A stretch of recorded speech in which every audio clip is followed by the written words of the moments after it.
Le président béninois, Patrice Talon, a pris 2 décrets le 2 août, au lendemain de la fête nationale, pour gracier plus de 400 détenus de droit commun, dont 27 militants de l'opposition arrêtés et jugés suite aux violences électorales de 2019 et 2021. Toutefois, 2 figures emblématiques de l'opposition n'ont pas été incluses dans cette mesure de clémence. La liste des 27 militants de l'opposition bénéficiaires de la grâce a attiré une attention particulière. Ces détenus purgeaient des peines allant de 38 mois à 10 ans de prison, ayant été condamnés par la Cour de répression des infractions économiques et du terrorisme, criait, pour des motifs tels que participation à attroupement armé et atteinte ou complicité d'atteinte à l'intégrité du territoire.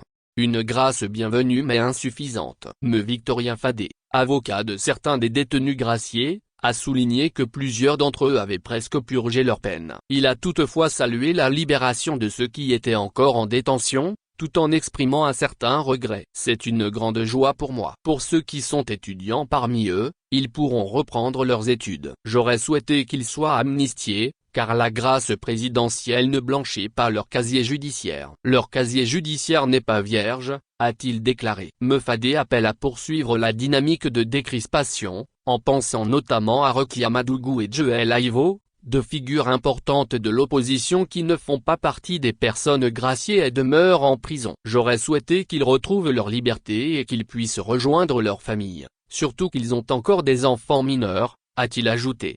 Les partis d'opposition, ainsi que les anciens présidents Boni Yeyi et Nicéphore Soglo, continuent de demander la libération de ces 2 personnalités auprès du président Talon.